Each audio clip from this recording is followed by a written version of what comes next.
why don't you give me that birthright? And not fully believing that he would do it. And Esau's like, yeah, okay. And he's like, really? Okay.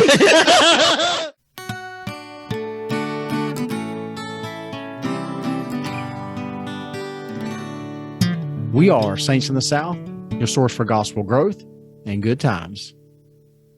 All right. Welcome, everyone. Episode 109. Thank you for being with us. Thanks for listening and everything. But we'll go ahead and jump in here. Genesis 24 to 27. Yep. The covenant is renewed.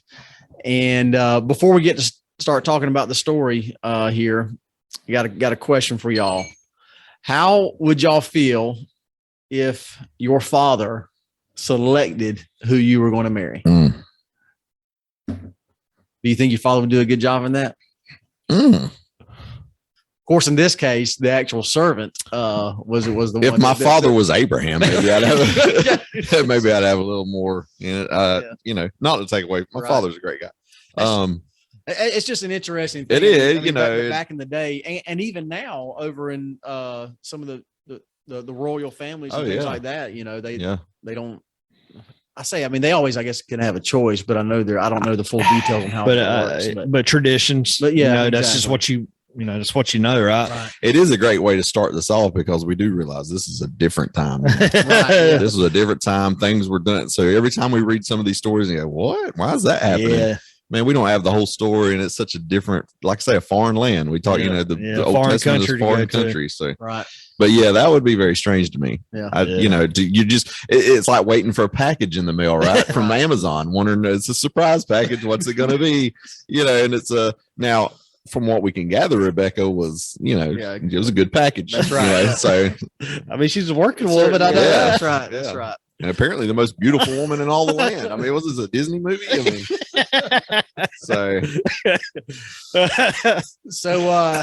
so just to give a kind of quick review of the story there. So it's Isaac is about 40 years old, and it's time for him to get married. You know, according to Abraham. Listen. So I wonder if he's really 40. You know. Well, I mean, it says that. But as I was studying that, it's just interesting how the 40. Like a purification, now it's time to get married, kind of like Noah's flood, right? 40 days, 40 nights. As I was reading, and I can't remember who knows. It they say 40 might be like a purification. I got you. Purification. Who knows? Yeah. Okay. And Abraham does not want him to marry of the Canaanites in the land of Canaan there, and he wants his servant, Eleazar. It's the one that's mentioned in Genesis 15:2 when Abraham said, Lord God, what wilt thou give me, seeing I go childless, and the steward of my house is this Eleazar of Damascus? In other words, he was saying, do I give my inheritance to him because I don't have any children? So this is the same servant here. Guy. Okay. Apparently a pretty good guy. Right. It, of course, sounds like Abraham really trusts him a lot. So. Yeah. So he gives him instructions to take some jewelry, some riches, some camels, and go back to his original land there from his fathers to go and seek out a bride for Isaac. And Isaac swears, not Isaac, but the servant swears with Abraham, placing his hand up under the thigh. But you said Joseph Smith translation. Yeah, it's actually more of a hand thing, like hand under his hand is what it says, but it could have been more like what we think of today as a handshake type thing or something like that. So gotcha. So Eleazar, he takes off, heads back to the and what was the land? What's the land of the name of the land? It says it later on. Nahor. Nahor. Yeah, that's it. Nahor, that's it. Okay. Yeah. All right. So so the servant takes off back and ends up arriving on the outskirts of the city of Nahor, and there he stops at a well and he proceeds to say a prayer. And he asks Heavenly Father. He says, he basically lets him know, I'm here on a mission to seek out a bride for Isaac, and asking, and very specific, very detailed in his prayers, but which I think is something to take away as well. Absolutely. But basically he says, for the woman that shows up at the well and offers us drink, and then offers to feed the camels as well. Yep. And basically putting the servant, the camels before her duty of going and getting the water and everything. So, and that basically takes place. Rebekah shows up, and exactly what he prayed about takes place. And then he proceeds to give her some jewelry and everything. And she runs back home and invites him back. Right. Yeah. And runs into the parents and lets him know about this guy. And they immediately offer him to stay there and to eat and so forth. But he says, "Hey, first, I want to let you know why I'm here." Yeah. And I love that part. Yeah, absolutely. Why do you love that? Well, because he's telling them, like, it wasn't like an undercover thing. It's just basically, hey, this is what I did. I prayed this. I prayed that, that she would offer me water, that whoever this chosen person for my master's son, right. Basically, or it's his master too. Isaac would be his master too. But basically, he told Rebekah's family specifically what he did. Basically, he's a very specific guy. Yeah. And he's a very godly man too. Obviously, you're living with Abraham. I mean, you're probably going to be fairly godly. So I thought it was just interesting too, though, that whenever she offers water to the camel, because you kind of think, well, who wouldn't offer water maybe to the camels because they're there? But there's 10 camels. It says it in verse 10, which was interesting. Verse 10, there's 10 camels. The servant took 10 camels. That's a lot of water for camels. I mean, that's a bunch of water. So she's got 30 gallons. 30 gallons per camel. Good grief. So she's hauling water, man. Yeah. You know what I'm saying? So she's working, man. She's got some work ethic. Yeah, and she's super kind and all these things. So and so that's why that particular request to the Lord was a big deal. It's not as obvious to us as it would seem. If there was a camel, of course she'd offer some water to the camel. It's been traveling. You know what I mean? I'm gonna help this guy and his camel. No, this is 10 camels. So if she offers to all these camels, because let's be honest, us sitting out there at the well, man, you need some water. That's it. I'm not hauling water to your camels, dude. Hey, if you want to come use the well, come on. It's right here. Yeah. But that was a specific thing that he asked the Lord because it's sort of a hard thing. And so if that person's willing to do that harder thing, that's the one we need. And so I thought that was very interesting. And she offered to feed the camel, to water the camels. Yeah. As long as they were thirsty as well. So thirsty camel, as I was reading, 30 gallons, but 25 to 30. So you're looking at crazy, 300 gallons. Dang. Coming out of a well, not just, you got to draw it up. Not 300 gallons of milk jugs. Right. Yeah.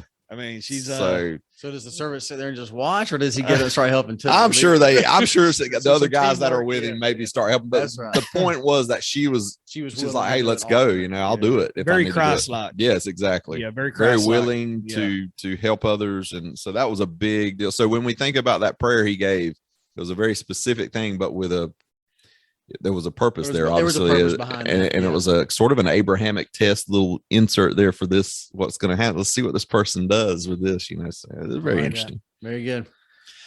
So, so he explains to the parents why he's there, and then and they're pretty impressed by the story and what has taken place.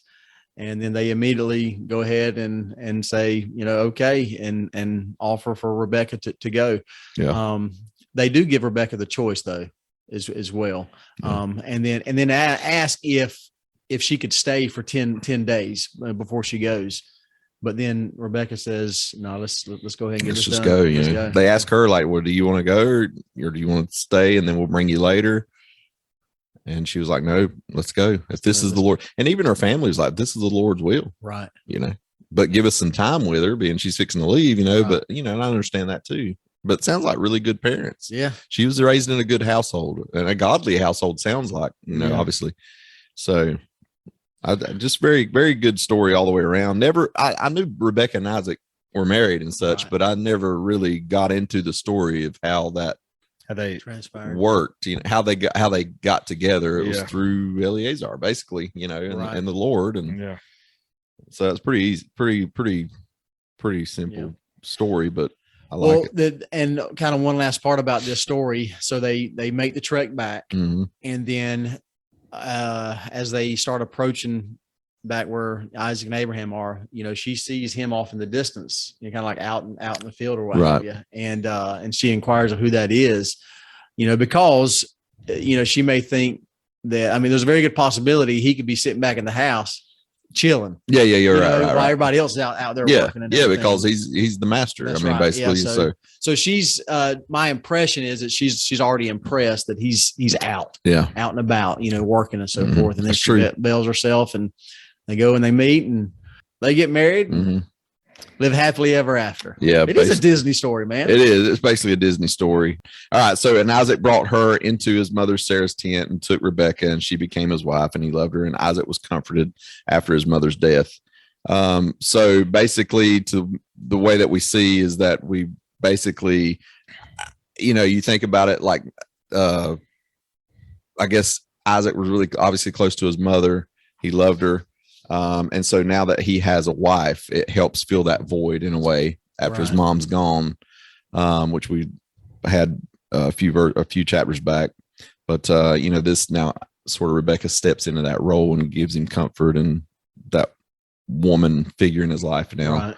But I love that he says, and he loved her, because he did. How could you not it sounds to me, I love Rebekah. I don't know who she, I have never met her. And it sounds like, wow, she's a great person. It's like, and so, but yeah, so that's basically what's going on there. So now we've got Isaac and Rebekah. They're married. That's right. Here we go. Now they're going to have tons of children right off the bat, right? That's what we always want.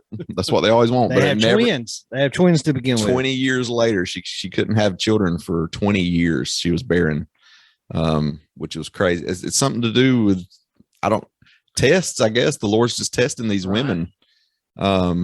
And yeah, she was barren for 20 years. And again, the Old Testament's a foreign country. We don't know the calendaring. No, right. But it was a long time. It was a long time. And it says barren, it says she was barren for, in verse 21 and 25, it says, and Isaac entreated the Lord for his wife because she was barren. And the Lord was entreated of him, and then she conceived. In other words, the Lord was like, okay, I'll help her out. And it says that they went childless for 20 years. So, and then they had twins. They had twins. But they weren't identical twins. We know that. One was red and hairy. What is that? Was he a Muppet? No, that's Irish or what? Yeah, really. So what? Esau and Jacob, right? Yeah, Esau and Jacob. Who was born first? Esau. Esau come out a few minutes before. Hey, but Jacob was right on his heels. He had a hold of that heel coming. He had a hold of that heel. Pull me through, bro. Help me out, bro. Wait, yeah. Don't leave me behind. Sounds, So Esau, he was all hunter, right? He was all man of the land. That's right. He's a skilled hunter. Yeah, and evidently Isaac was as well, because the way I read that is he kind of took after his father in that aspect, and that was one of the reasons that Isaac really liked Esau. And I, we talk about playing favorites, with children and everything. Oh yeah. And I don't know if y'all's children ever has brought that up before, you like so-and-so better than us, or what have you. But evidently these two, Rebekah and Isaac, they pretty much chose. That's right. Rebekah liked Jacob and Isaac liked Esau. Yeah. Pretty much. Yeah. They pretty much, it was pretty much laid out. It's kind of weird to think about. So what happened? Esau, he went hunting and got a little tired, tired and hungry. And, he was out, probably hunting for food for the family, right? I don't know if it was for sport or for the family. I don't know. All I know was he was very hungry, right? Yeah. And then he went up to Jacob, and what happened? He said, "Give me some of that pottage." He's all here's the thing, man. Jacob's cooking up a meal. That's right. Jacob's barbecuing, dude. So hold on. Wait, Esau's out there working for it while Jacob's there just cooking. Hey, maybe Jacob got up super early that morning, got all this stuff done. I don't know. Or maybe it was Jacob's day to hang out in the kitchen with mom. Hey, she liked him more. So, So and it's for real when it says and Isaac loved Esau, right? Because he did eat of his venison, but Rebekah loved Jacob. When you see that word loved, it's actually, the Hebrew word says it actually means favored or preferred. So I mean, Rebekah really preferred Jacob. Jacob and Isaac preferred Esau. I don't know, Yeah, don't know why. I mean, not saying that Isaac hated Jacob, but you know what I'm saying. Like, it's like if you're going to the store, which one you gonna grab to go with you? I mean, you kind of so. Anyways, old Jacob was like I said, was making a big old pot of soup or pottage. Some kind of it says pottage. It must have been smelling good. It's got to be beef stew, man. It's got to be. No, I'm thinking vegetarian, man. I'm thinking you're trying to make Jacob sound like a sissy. He was a wuss, man.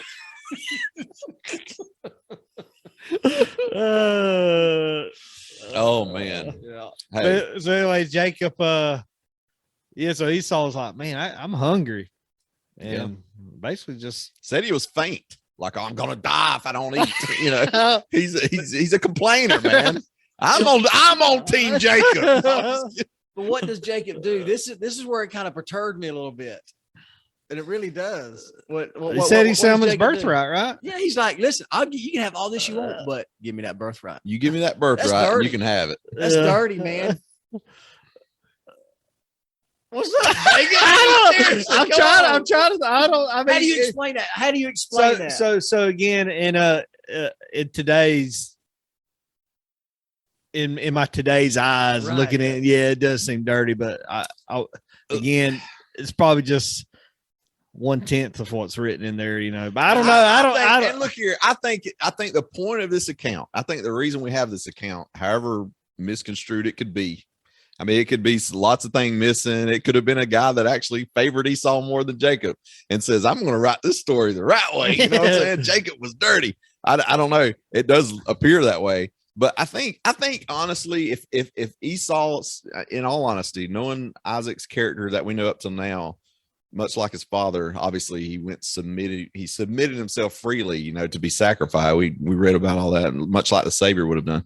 So we know his character. So if Esau had come up, and believe me, we're talking about a brother, so it's a little different sometimes, with your siblings. But if Esau had come up and he was literally dying, like I'm starving to death, I'm pretty sure Jacob would have went over and said, "Here, let me help." He's going to help. I think this is more to show the point that basically we want to see how little value Esau placed on his birthright. Because he really didn't care at all about it. Yeah, he didn't love the gospel. Yeah, he wasn't as committed. I think that's really what we're trying to show here. Yeah. That's it's not really all about like, oh, he should have tried to save his life. He was trying to die. He took advantage of his situation. I don't think it was that. I think it was just. Yeah, and obviously we're having a little bit of fun here. Yeah, here's probably how how it transpired. Okay. And this is Jackson of one act play. Doctor of Jackson. Here you go. So Esau comes in, hey man, I'm hungry. Give me some of that pottage, and he's like, all right, won't you give me that birthright? And not fully believing that he would do it. And Esau's like, yeah, okay. And he's like, really? Okay. That's probably why. Wait, what? He's probably just playing. Yeah, he's probably like, hey, you give me birthright, I'll give you a little something to eat. That's right. And he's like, all right, cool, I don't care. And he's like, really? Wait, what? Okay. Like, wait. I mean, do I put my hand under your thigh at this point? So yeah. But here's one thing to take away from this. What was one of the Savior's temptations? Food. Yeah, bread. Esau here. He was hungry. That's a good, right? And so he was willing to give up his birthright, which is huge. It is huge, especially back then for sure. It was huge. And so it just goes to show you that what y'all were saying, his faith in the gospel and his, keeping the commandments and things like that. It really wasn't a big deal. He lived out in the wilderness and that's all he cared about. Yeah. It was physically, he just kind of went physically, just at the moment, right. Living on the passions of the flesh. Yeah. The natural man, exactly. So, yeah. And we don't know if they sat down to eat and then Jacob started asking him about his birthright. Do you really care about your birthright? If you do or you don't, I mean, why don't you just let me have it? and Esau could say, yeah, whatever, dude, you have it. Yeah. I mean, while they were eating or something. I mean, you just don't know. Yeah, we don't know exactly how it went, but it's to show that he basically was more concerned about food than he was his birthright. Yeah. That's just basically, actually, I should say satisfying his natural man than he was the spiritual or the gospel side of things. So that, that's a good way to put it, I guess. Yeah. So that's basically what's going on there. I wonder if Rebekah put Jacob out there. Hey, when you find an opportunity, no, I'm just kidding. I will say. So them he got. You know how mothers are though. Mothers know their sons from right the time that they're young on up, and they kind of can see, who's the most mature, who can handle it. With your own children, which one can you send out in a dire situation that is going to get it done? I mean, you're going to pick that one, even if your wife may not agree, but you just kind of got an intuition, and it's most likely the other way around. It's usually going to be the mother that knows better, but than the father, because we don't know nothing. But you know what I'm saying. You know which one you send for whatever that needs to get done. And Rebekah understands very well what the birthright means. She understands the blessings or the covenants that have been made, not only with Abraham but with Isaac now. And their posterity that's going to have. She understands those covenants. These are temple covenants. These are big time covenants. So who's going to carry that on? Is it going to be my wayward son, or is it going to be the son that's completely righteous? That's doing what he's supposed to do. That's a simple way to put it. There's a lot more to it than that, obviously, but you have to look from Rebekah's perspective. She knows far more about this situation than we do. That's right. What we're reading right now. And so we can look at her as we get into this next, kind of how things go, but we can see why we don't. So it's a weird way that she did it, and it sounds like, oh, that's deceiving and lying and things. But so Isaac did. So this is so Isaac didn't know though. Yeah. So Isaac, again, with the information we have, what happened. So Isaac blessed. Jacob had to dress up as Esau, right? Mm-hmm. Right. Goat skin. Because he's so hairy. That's weird to me, man. Well, after Isaac instructed Esau to go and hunt, right? Kill some venison, and prepare it and bring it back and be prepared for your blessing. So Esau takes off. So Rebekah sees an opportunity. Hey, that's Jacob, right. Let's go. And she already had food, right? Well, she starts making it out from the herd that they have. Yeah, like let's go and we're not going to go hunt. We go grab these goats right here and we're going to cook them up, and let's get done quick and run in there. And even Isaac's like, that was fast. Like, dang, and he's like, well, the Lord provided, and it's, so it's, yeah. I mean there's some lying going on. There's a lot of lying going on. Yeah, I mean, so that, as far as it's written here, as far as it's written here. So that's what we have. It's what we have. But, it's what we have. But it's a little, it's interesting to learn this but it's important to just dig out the gospel way of it, So, well, before we get into the gospel way of it, there's a couple of So if I'm Isaac, okay, and as long as you've lived, I got to know the difference between wild venison and domestic goats. Yeah. I mean, the difference in the taste. You know what I mean? She must have seasoned that stuff up real good. Yeah. She cooked it up like he likes it. So that's what it says, basically. Now Jacob did question Rebekah. He's like, are you sure about this? I'm like, yeah, I got it. It's all right. Yeah, well, Rebekah says, hey, it'll be on my head. You do what I'm telling you to do. And then, so that sort of clears Jacob. We don't know how old Isaac is at this time. Right. Yeah. Right. I mean, he's got to be, he can't see very well. Yeah. So, yeah. And, apparently can't taste very well or feel very well either. So I mean, we just don't know what state he's in. I mean, but we do know he holds, he has to bless, he has to pass it down. So Rebekah must have a plan and it worked, right? Yeah. Well, I think here the only thing that I can get from this that makes me feel better about this is basically, one, we don't have the whole story, but also we do know that Rebekah like I said, she understands this covenant, these things that have to happen. Perhaps Isaac doesn't see it that way, or maybe hasn't seen it as clear. Perhaps Esau acts absolutely different around his dad than he does his mom, or we don't know how all that goes. So Rebekah has to take action here and do the only way she can do it. Yeah. And and so she does what she has to do, because she knows that if he gives it Esau, it's gone. The whole covenant's done. And so, right. So here's a few thoughts on leading up to all of this. We already know how spiritual Rebekah is. Yes. And her experience and at the well and everything, and what a strong follower of the Lord she is. So that's one thing. Number two, Rebekah, I would think that she's brought this up to Isaac and saying, look, I know that Esau is the firstborn.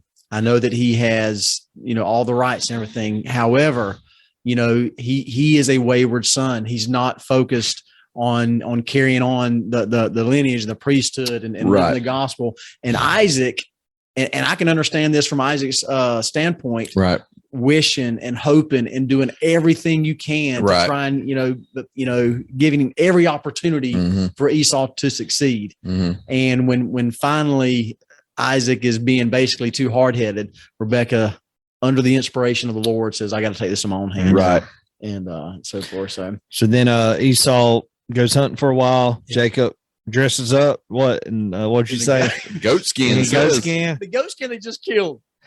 Yeah, it has to be. Yeah. I mean, I would assume, leave you won't have to kill as many goats that day. All I got to say is Esau must have been really hairy. I know. And that's what's so crazy. Like, you feel like a goat, son, today. That's what? What?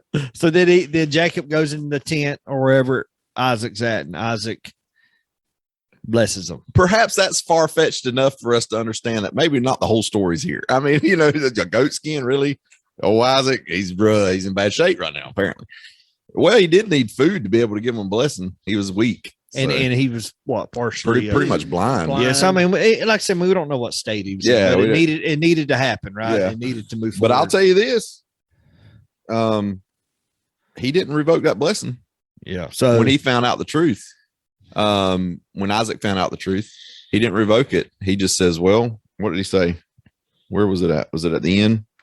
He said, and when Esau heard the words of his father, that's when Esau started crying, wanting a blessing. All of a sudden, it's important to him, Where's it at? I wish I could find it faster. So then as you're looking it up, so Jacob now is Mr. Israel.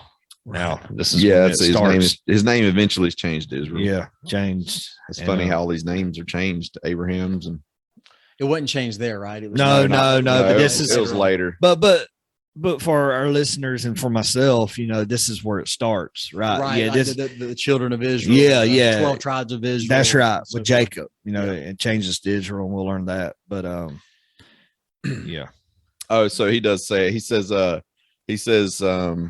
And he said, is not he rightly named Jacob? In other words, Isaac finds out, which one's which, because all of a sudden Esau shows up from hunting in the tent after Jacob just gets blessed, and it's, wait, who's this? That's what Isaac's like. Wait, what now? What's going on? And of course Esau's asking for a blessing. You don't have a blessing for me. You got to be able to have a blessing for me. And he says, and Esau said unto his father, hast thou but one blessing, my father? Bless me also. And Esau lifted up his voice and wept. And Isaac his father answered and said unto him, behold, thy dwelling shall be the fatness of the earth and of the dew of the heaven from above. So he does blessing, right? But he says, and thou shalt live and shalt serve thy brother. In other words, he doesn't revoke the birthright. He basically just blesses Esau because he loves Esau. He's not going to not give him a blessing. But he does say that you're now subject to your brother. And it shall come to pass that when, and all this, it says, and Esau hated Jacob. He actually wanted to kill Jacob. He thought that's what he would do.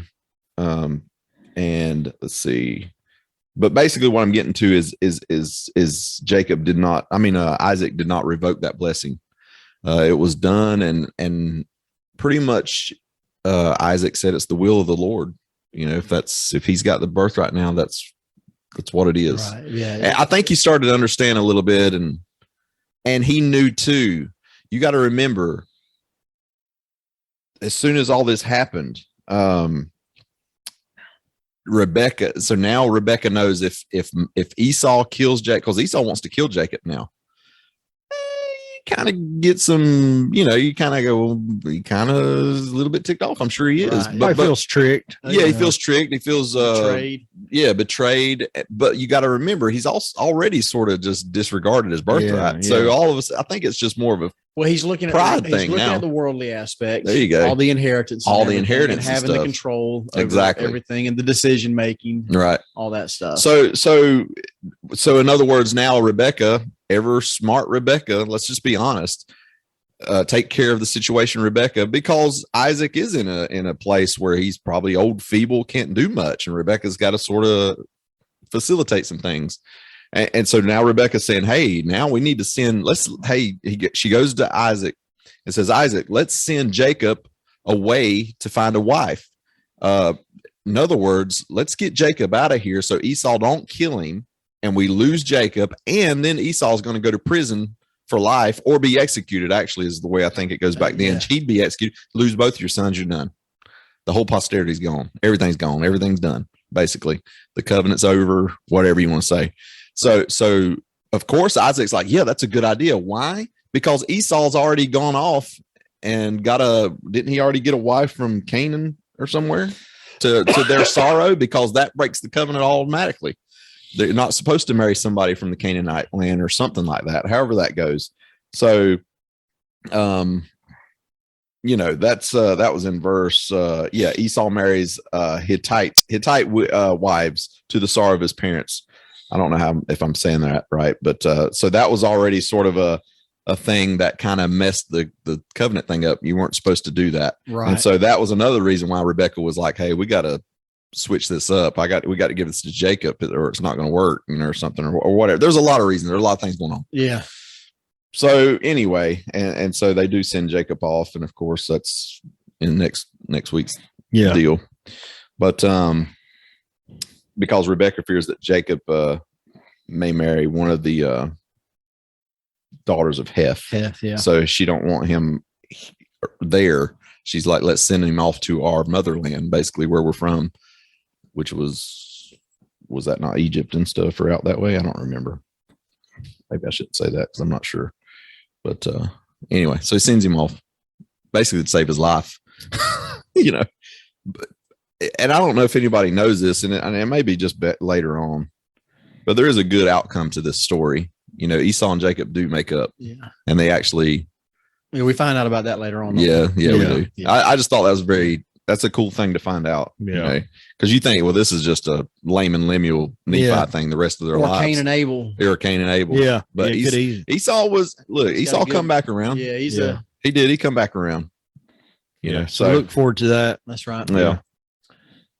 Yep, very good, man. Two really compelling stories. Yeah, man. From the Old Testament. And we kind of, again, part of our deal here is, just having fun, discussing the aspect and the possibilities of how all this transpired and how it looks from the outside looking in. Obviously we don't have all the answers and how all this went down, but it's traveling to this foreign land is quite interesting, especially as an adult.